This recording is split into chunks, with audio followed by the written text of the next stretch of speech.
Hey, everybody. Welcome to Unmuted Love. I'm C. Eshelman, and I am here today with quite a treat. I have Abigail Wald here. You may have heard of her. She is a self-described, strong-willed kid whisperer. I like that.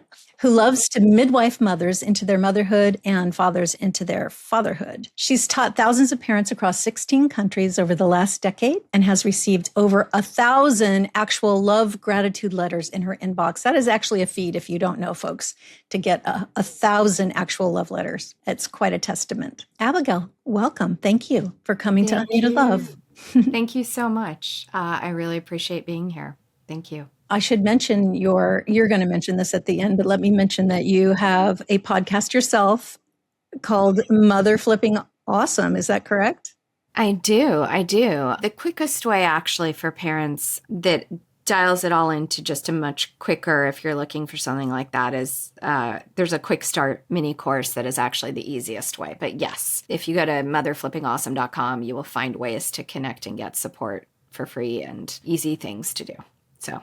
Well, great. So what I would love for you to do is to talk a little bit about how you got started. I got started not by choice. I mean, by choice, right? Because I did want to have a family, but not by choice into raising strong-willed, highly sensitive kids. If I'm going to be totally honest about that, right? I think that was complicated for me. I was very confused why, when I looked around, it seemed so much easier for other people, whether it was, right away, sleeping, eating, all of the things just seemed much less complicated for everybody else. Trauma was a huge part of our story because my oldest had a lot of medical trauma. He was born with a heart condition, and that really changed our story in fundamental ways that I did not understand at the time, and still am ever more always understanding. I think trauma is a really fascinating thing, what it does to our brains and our bodies. And so people come by their strong will honestly. Sometimes it's temperament, sometimes it's neurodivergence, sometimes it's trauma. And so I think for us, we had a whole cocktail of reasons that my kids came into the world with higher needs than other kids. Yeah. And so this got you down this road. How? When you've got a kid who doesn't sleep, and also the sibling rivalry was intense in weird ways. Like he would elbow clothesline his little brother onto the floor backwards many times a day. I would sometimes wind up with a bloody mouth because he would just like headbutt me. There were things that were much harder. Like you couldn't just put him down for a nap. You know what I mean? Right. So how did you figure this out? Well, again, those things were happening, and they weren't happening for other people. People would just say like, "Oh, make sure the room is dark," or have some consequences. They'll be fine. Yeah, have some consequences. Love them harder. And you're like, I swear I'm doing all of this times 90, I just started to realize that I was working so much harder. I was also traumatized at that point, which I also did not realize. So I think I had postpartum depression. I think I had PTSD from my son's surgery. I had trauma from parenting a child who wasn't letting me parent him. That in and of itself was wildly traumatic for me. For sure. And so is that what you mean when you say strong-willed? Like I was trying to figure out, well, what is your definition of strong-willed? That's such a good question. It changes per child. So for some kids, strong will is, I have a really independent mind and no, you're not going to tell me what I want to do. For some kids, strong will is, I'm here for the experience and the power. The relationship is secondary. Not necessarily that they don't need the relationship, but it's not how their brain is coded to experience safety. Some people experience safety by you saying, I'm here, I love you. And some people experience safety by being the first person to go down the slide. Interesting. And so that understanding, like, is it coming from there? Is it coming from a neurodivergence where I'm actually not understanding how your brain works, and I'm trying to fit it into like a square peg into a round hole, and I'm not actually listening to you or seeing you. That can feel like strong will, which might not necessarily be strong will. It's just not a right fit. It's not easy. Yeah, it's not easy. Yeah. I think strong will also most often comes from anxiety, because the anxiety creates a need to control the environment, because I am not necessarily so good yet at controlling myself. So I'm going to control the environment, which means I'm going to be very clear about what I will or will not do, or will not tolerate, or I'm willing to experience or not. And so cognitive flexibility, frustration, tolerance, all those things wind up playing a part in that. So it's like, it's hard to define. It is hard to define. And of course, it gets a lot of labels, right? It gets labeled oppositional and defiant and PDA and things like that. How do you define it? Well, let me just ask my question, because it's kind of going there. Parents in this listening community would probably say that their child is just wired differently. That's actually true for some, but also not true for those who came into the world perhaps ready to just go neurotypical, but ended up with some trauma right there at the start. And so, of course, the brain body changes with trauma of any kind in the first couple of years. And so it is true, though, that the wiring is different as a result of that. But from your lens, how would you tease apart what's truly innate versus what's been shaped by early stress or loss or trauma? And the real question is, and do we really need to tease it apart? Yeah. I mean, I think that is a profound, really deep question that's only someone who has your many years of experience even knows to ask, frankly. I like to say that the whole idea of like mapping out the brain and calling certain things, it's like, we can name planets and we don't understand space. Like, we don't understand the brain. We don't understand all of these things. There are some things we know. And temperament, I believe, is real. It really is a real thing. Yeah. And it's like, we know two people can have the same trauma and one person can be traumatized and the other person cannot be. Mm-hmm. Or one person is traumatized in one way and the other person has a totally different trauma response. And some neurodivergence has nothing to do with trauma. It's just different wiring. Mm-hmm. And then conversely, weirdly, of course, trying to fit into a neurotypical world can become traumatic, right? So it's like these things are always swirling around themselves. Mm-hmm. Does it matter? I will say this. I think for a parent to be able to put on, and I don't know how congruent this is for your community, but I think to be able to put lenses on to say, well, if I'm looking at this through a trauma lens, if I'm looking at this through a PDA lens, if I'm looking at this through a neurodivergence lens, if I'm looking at this through just independence lens, what part of this gets clearer and what part of it doesn't? Almost like a glasses prescription. Yeah. And does it help me see this person? Does it help me understand how they see? Does it help me think about sensitivities they might have that maybe I don't? Does it help me see my behavior from a different perspective? Does it help me understand why when I'm trying to mirror words and say, oh, you feel sad, that enrages them so much they want to hit me? Like, if it helps, then great. Then yeah, it helps. And if it doesn't, then no.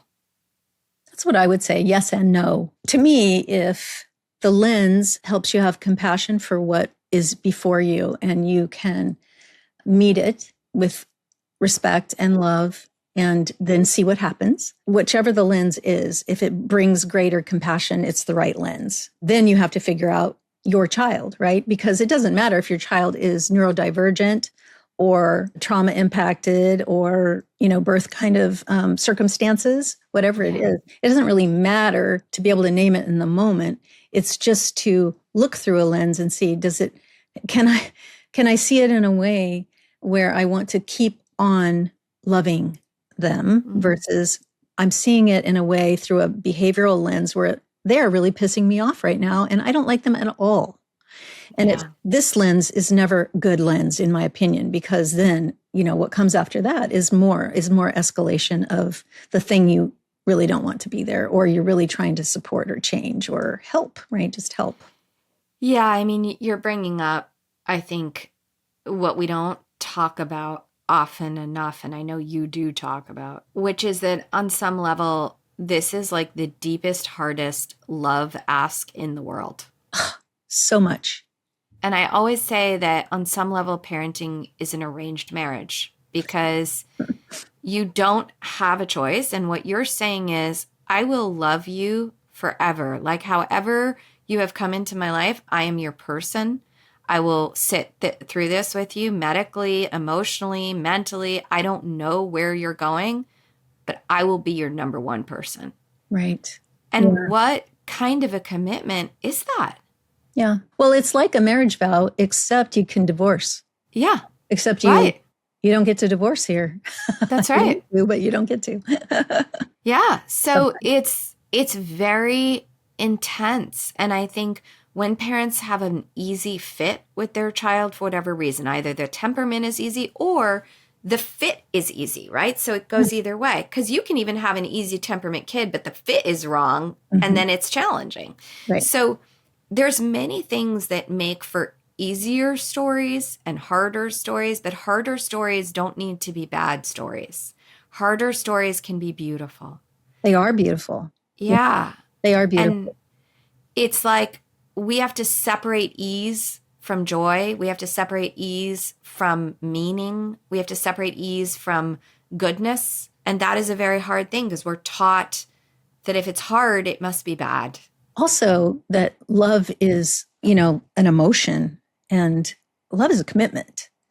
Yeah. And, sometimes it gets to have feelings of love that we, romantically think of or characteristically think of. But most of the time, it is a commitment to stay the course, to stay connected, to do your best in any given situation. I sometimes think of it as like, it's very simple. That sense of unconditional love, we think of it as like, oh, it's this big idea, right? This like unconditional love, great, great. But it's like, actually it comes down to, and I'll sometimes catch myself even now, even after all these years, my kid will be, whatever, come down for breakfast and running late. And I might say like, why are you running so late? As opposed to, hey, why are you running so late today? Right. And it's just that difference between like, I have a judgment about your choice and I have a curiosity and I'm showing up for your life.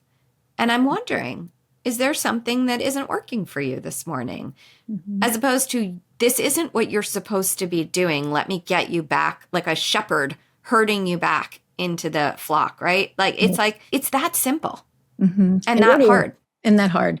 Yeah, because I think of parenting as a little bit like we're all correction machines, unless we see it through a different lens. Otherwise, we could be like robots, right? Correcting for social norms all the time. But, if you have a strong-willed kid or a trauma-impacted kid or a neurodivergent kid, that's not going to work in terms of connection. You can't connect with when doing that.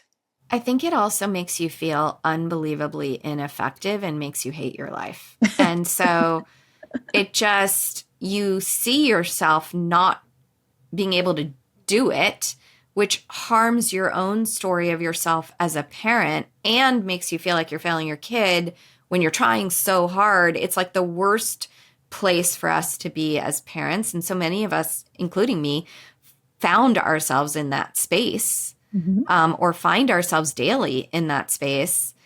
And there are things that can help you out of that space. Right. Before we go there, let's just be a little more honest about, what shall we call it? The grief, the grieving. Oh my God. We're not allowed to feel out loud too much because it says something about us or says we're not loving if we grieve. Like, it's just not okay to say it out loud as much as we feel it, I think. Does that feel good? I recently wrote a blog article that was all about congrats, you're having a kid. Uh-oh. And it was all about how when you have a child, you might find that you lose your sense of self. Like, who were you? You literally are a new person. You have a new name even, mom and dad. Mm-hmm. And your identity is forever stripped. And even if you're going to have an easy time or a hard time, there's still a grief there. I have never had so many unsubscribe people just from saying that. It is so interesting to me what a third rail that is, that you are not allowed to touch that. You are not allowed to say that. And I will stand right by your side seat and say it every day. Yeah. Because I think we have to normalize, especially when you have a different story, right? Like my son, I told you, was born needing to have heart surgery. And so at 6 days old, he had a heart surgery, and, you know, his chest was packed open and it's just gnarly. And I remember I was trying to nurse and I couldn't actually hold him. So I was trying to, you know, do the machine and pump, and I was trying to put it all in these test tubes, and there was like nothing coming out because I was so traumatized. And for whatever reason, that had been like the one piece of like, this is the one piece of this story I'm going to hold on to. I remember the nurse looking at me and saying, you know, you might have to come to terms with some of this is going to look different than you wanted. And I remember looking around the room at the curtain, the ICU, the beeping machines, my son's chest splayed open, thinking, what part of any of this looks the way you think I wanted it to? Right. And I think we don't all have a kid having heart surgery, but so many parents feel that way, where like, this doesn't feel or look the way I imagined. This doesn't feel or look the way I promised myself it would. Also, it wasn't what I was looking for. Yeah, that too. Looking for this. No. Yeah. Is there a return receipt? That's right. Yeah. But no, I mean, and I'm sure you know this, that along the way, you find something in yourself you didn't know you had, and you become a better person, a stronger person, a more loving person along the way. I mean, it is a marathon. It is as hard as it feels. Sometimes it's impossible. Sometimes you feel like you're living with the worst partner on the planet who is abusive night and day. And you're not. You're living with a child who's harmed or has been hurt in some way for whatever the reasons. And you keep going out of that place of, I love you. I know I love you. It's a commitment. I'm going there. I'm going to keep going until there's no more path. And of course, it's a hard path, right? You get a lot of rocks and bruises on the balls of your feet. And but you become somebody different in a really good way, in a really great way. Yeah.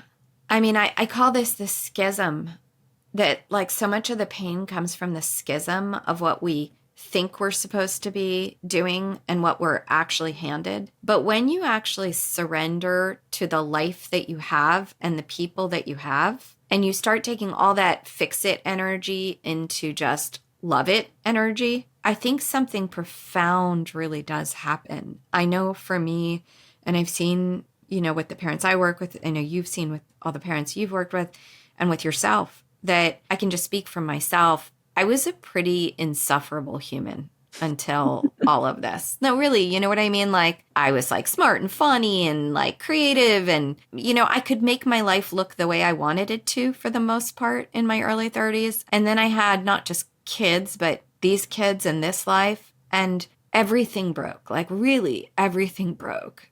And it was like the greatest shattering ever, because it broke all of the fake stories that I could tell myself. And suddenly I really had to learn to rise. I'm literally hard pressed to put it into words, see, but like I had to learn that I needed help. I had to learn to ask for help. I had to learn to be open to learning. I had to learn to admit what I did not know. I had to learn about trauma, about what it really was doing. I had to get honest in my marriage. I had to get honest with myself. I had to clean up my relationship with my own parents. I had to get honest about my relationship with culture at large and society and who I'm trying to please. I had to continually choose love in an act of faith on a constant basis, like stepping before you even know there's a bridge. over and over and over again. Just so many stories that are hard to even conceptualize with words that have made me someone who is a very, very, very, very different woman today. Yeah, same. Very much the same story in that regard. I'm very different and much more loving and much more present than I was when I first brought my children home. Yeah. And how things looked was really important to me. I'm not kidding you. I mean, I had white carpet. If that tells you anything. Yeah, I brought my children home to white carpet. It didn't last, let's just say. But I love it. I was working really hard. I mean, I was up really late every night, vacuuming and cleaning and picking up toys and trying to get the look back. Yeah. And it was, talk about breaking me, vacuuming every single day to get the look of what? Well, we have this all together. This is, it's okay. It'll be okay because the floors are clean. Yeah. So I learned a lot about vacuuming in the first year. Like, wow. And I remember I was dating someone after about 2 years of bringing my kids home. And he's like, your house is a little clean. And I'm like, yeah, it is. And then he brought me a puppy. A big old lanky black lab who grew into 100-pound black lab. And that dog just made my floors gray. Yeah. And I thought I was going to kill him. I'm like, we don't need a puppy. We did need a puppy. We needed that puppy so badly. It was amazing. I'm so grateful because that dog loved me every single day. That dog wagged its tail. It met me at the door. It was always happy to see me. It always loved me. I'll tell you this. No, my kids, not so much. Yeah. But that dog taught me to give it up. Give it up. Well, I think what's so hard and what I wish I understood, and I hope any new parents are hearing, is when we bring our kids home, to understand really the cost of the choices that we're making that you don't even realize you're making all the time, whether it's for the look's sake or what other people think of you or just what you think of you, like what you think your life is supposed to look like. Mm-hmm. I wish someone had come to me early on and said, hey, when your kids are losing it, it's not a referendum on you. Right.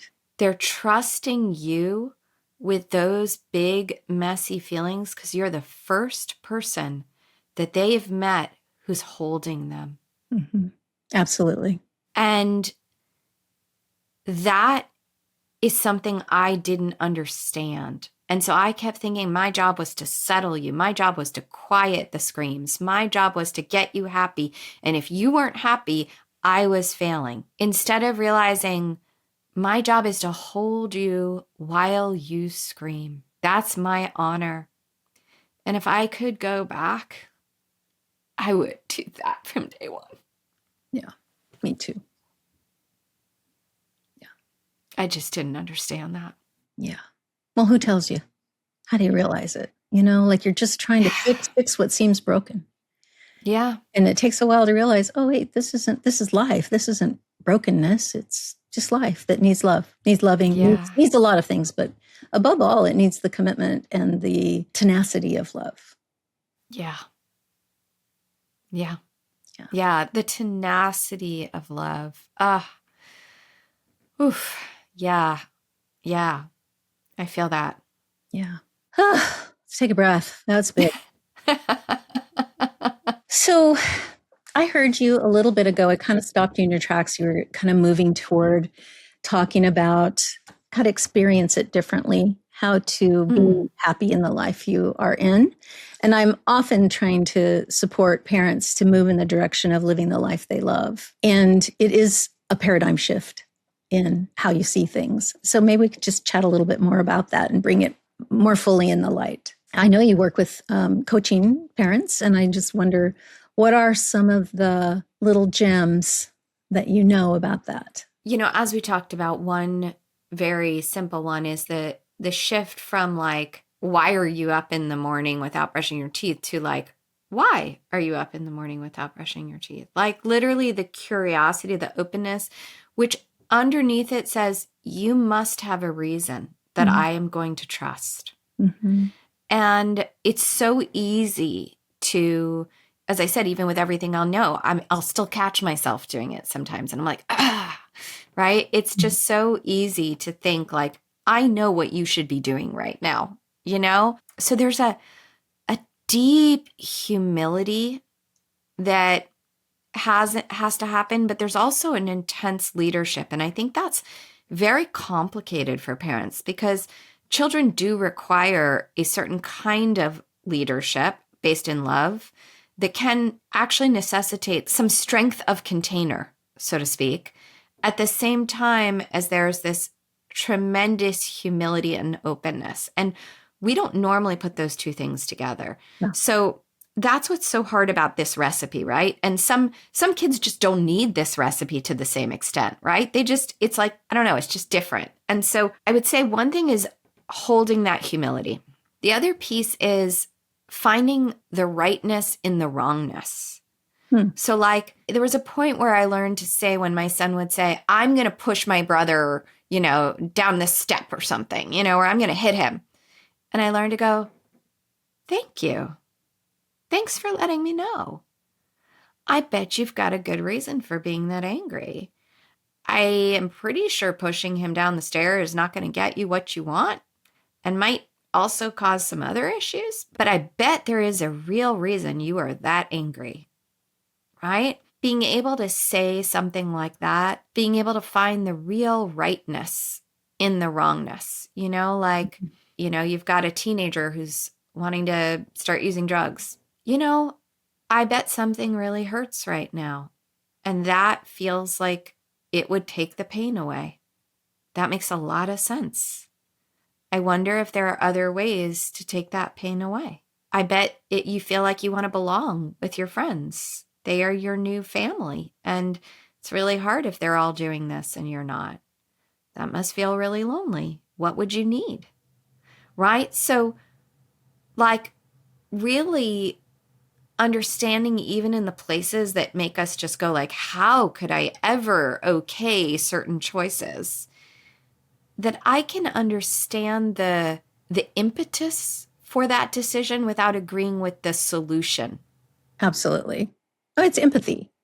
Empathy, yeah. I get you. I get this is what you're doing, and there's that this behavior makes sense. This behavior makes sense. I don't always know what the sense is, but you probably do if I can hold it and be present and curious about it. I think that is such a calming for the nervous system statement. This behavior makes sense. Mm-hmm. You make sense. You're not broken.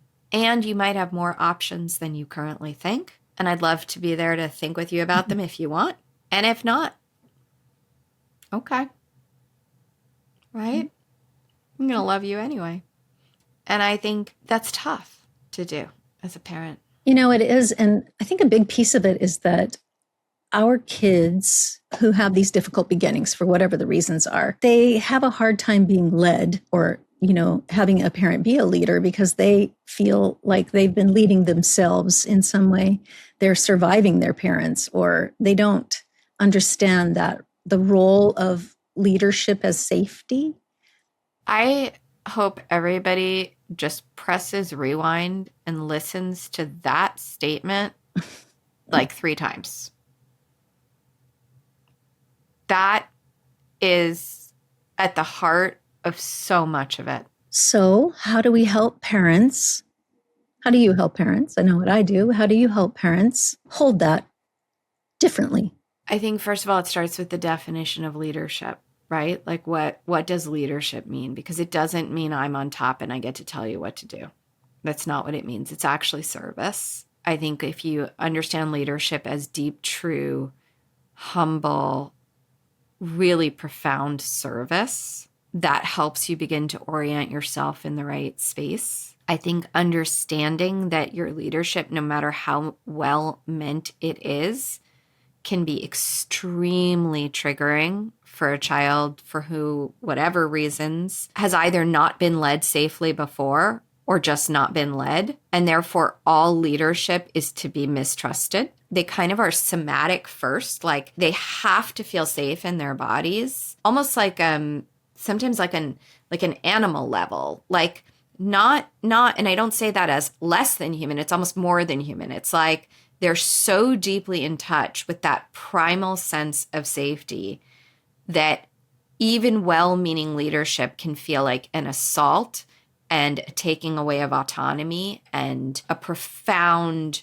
instability.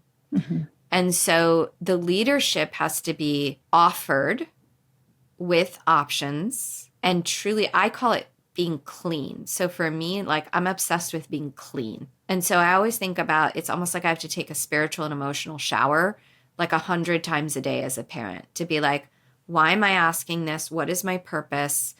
Is this clean? Is this for me? Is this for you? Am I saying this in exactly the right words for your brain? Is this in deep, true service? Yeah, I love that so much. I heard you say humility and humble, and parents are not good at that, right? Because we're tasked with taking responsibility for another person. It's too much responsibility. Our children have trajectories of their own. And so we're not actually responsible in that way for their unfolding. We're responsible for our part in the unfolding, but it's not a one-way street where we tell them what to do and they unfold that direction exactly. Yeah, that is such a hard thing to swallow. We all love to point to the Khalil Gibran poem and go, how beautiful. And then you have to live it and you're like, no way. Right? Move on and get in the car. Yeah. It's a nice poem. Yeah. No, now we're going to the store. So yeah, I think it is profound to exactly what you said, just really understand we're not responsible for their unfolding. We're responsible for our part in it. I think that is such a beautiful phrase. And again, I just think you are so full of such deep wisdom. I think your community is so lucky to have you. That's sweet of you to say. Really, just so lucky. Well, I feel the same way listening to you. I'm sure that that's equally true. And I feel like I've learned a lot. I have a lot to share because of the journey. And I think I was meant to share it. Like I think you feel that way too. I feel called to share it. Yeah, it does feel like a calling. Yeah, it really does. So we're going to run out of time here in a second. I want you to have a chance to talk about what you do and invite folks to your world. But before we go there, I'm wondering, this might be just sort of like not a great direction to go, but I'm going to say it anyway. If parents keep doing what they're doing right now, and what they're doing right now is not particularly working very well, in terms of they're getting a lot more of the things that feel overwhelming to them, that feel too big, that feel too much. What would you say to them to help them think about how to do the next thing? Here's what I say to parents. I'd say two things. One is you are already working really, really, really hard and you are not getting ROI and emotionally. And that's not fair for you or for your kid. I am really protective of the kids, but I'm maybe even more protective of the parents. Mm-hmm. I feel that nobody saw me struggling. And if somebody had really looked me in the face and went, hey, come here. If it had felt safe enough, I would have just bawled in their arms and said, help me. But everybody gave me either like, oh, well, you feel that way. Oh, well, goodness, you're not supposed to feel that way. Or I got like sort of stupid, simplistic, like, oh, well, make sure you go to bed before they do, like whatever, you know what I mean? Or when they do, so you get sleep. You're like, oh, it'll be great tomorrow, Or I got, sort of worried looks. Like, nobody looked at me and went, hey, how you're feeling makes sense. That sounds painful. Yeah. Nobody held me. And that's why I say my work is midwifing mothers and fathers as much as it is protecting the lives of children, because we too deserve a life that makes sense and feels good. And when you are in the midst of supporting and inviting children into your home, you are doing some of the hardest work, especially if you've got hard kids. Like, you are legit working harder than other parents. I just want to say that. Some parents have to work way harder than other parents. And that's another nasty thing we're not allowed to admit. And it's absolutely true. Yeah. And the things that I would say are this. Number one, you're already working that hard. You're not getting the ROI. That's unfair to you. Number two, I would say is, as we all know, more of the same begets more of the same. And that only gets worse because there's momentum down that road. So ideally, can we have you think a little bit more on the front end? I liken it to interest. Like, I know it sounds more expensive to buy the sofa for $200, but if you buy it for $0 down and $40 every month, in a few months, you've paid way, way, way more. So I ask parents to actually think ahead of time, to learn, which very often parents are exhausted and they're like, I don't want to do more work. I'm already working times 10 and it's not working. Mm-hmm. And that's because we're not thinking well about the work we're doing. So if we actually put all of that work into the thinking about what work we should be doing, we will do far less work. And the work will be the work that actually gives you ROI, which then gives you energy to keep going because you see it working. So you feel good about yourself and good about your kid. And then that becomes like a virtuous cycle. So that's another thing. And the last thing I'll say is maybe a little hard to hear, which is no matter how much work you put into your kids, if it doesn't feel good to them and it doesn't feel good to you, at the end of the day, relationships are consensual and no one is owed anything. And you will work for so many years to have someone say nope and walk away. And I don't think any parent deserves that, nor does any child. And there's information out there that can help. You can never guarantee how a relationship's going to turn out, but most people, they fight with you while you're loving them. These are not kids who typically go, gee, thanks.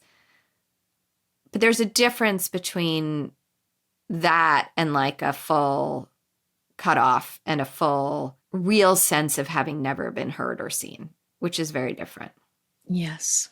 I love those three things. I'm going to keep those in mind, and I hope all of you listeners do as well. Abigail, tell my listeners how they can get in touch with you or stay tuned. So if you go to abigailwald.com, I know I sent you before to motherflippingawesome.com. Sometimes that's easier for parents to remember. But if you go to abigailwald.com/quick start, all one word, you can find a 90-minute course that is also comes with an hour-long other gift later and all sorts of gifts along the way to help you really taste some different ideas of what it can look like. I think we gave you a special code. We'll give you a special code with the word attach. I'll change that. And all you have to do is put attach, and that course will be free for you. So you can try that. How fabulous is that, folks? I love that. And in the show notes, we'll have all of that so that you can go there and find it again. That's beautiful. Thank you so much for that gift. I love that. Pleasure. And I've seen your work, as you know, and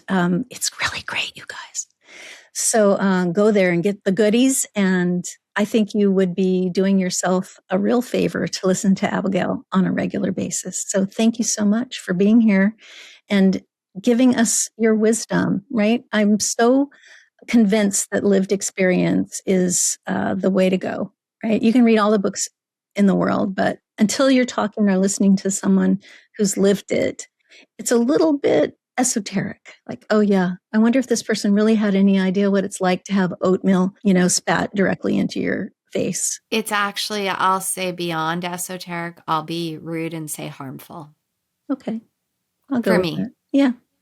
It feels harmful. It's not safe. It doesn't feel safe. So I think for any of you who are having whatever experience, I think it's very important to go get heard and cared for by people who deeply understand that experience. And it doesn't have to be the exact issue. Like, you don't have to have a kid with heart surgery, but just somebody that, an experience that feels, I always call it extra, right? Mm-hmm. So if somebody without an extra experience is telling you what to do, for me, I found that, for me, I'm not saying that person intended to harm, I found it harmful for my well-being. Those were the moments that were very bad for me, actually.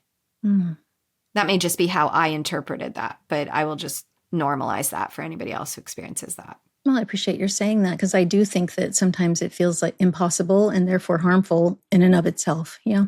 So I'm going to end here, even though I would really actually like to keep talking, but I'm not going to do it today. Maybe another time you'll come back and share more, because I think this was a lovely conversation that, we don't get a chance to do very often with people who really get us. And I feel like you get me. I hope you feel like I get you. And Yeah. I hope my listeners feel that way too. Oh, it's my pleasure. I appreciate. I know how dear it is to have a community of people who deeply talk about the truth. I think it's very rare. And even in my community, where also it's very truthful, as I mentioned, like even in the outer reaches of my email inbox, right? Like my blog, you can see there's still, because that's the outer side. That's not the inner community, right? There's still people who go like, what? It's very tender, this inner spot. And I don't take it lightly to be invited to speak with you. And for those of you who are listening, to take a moment to allow me to come into your world with C. I don't take that lightly. I appreciate. Thank you for the invitation. Thank you for the time. So everyone, remember, this is a long journey. It's important for you to take care of yourselves along it. And remember, your love matters when more than love is required. I'll see you again in the next episode of Unmuted Love.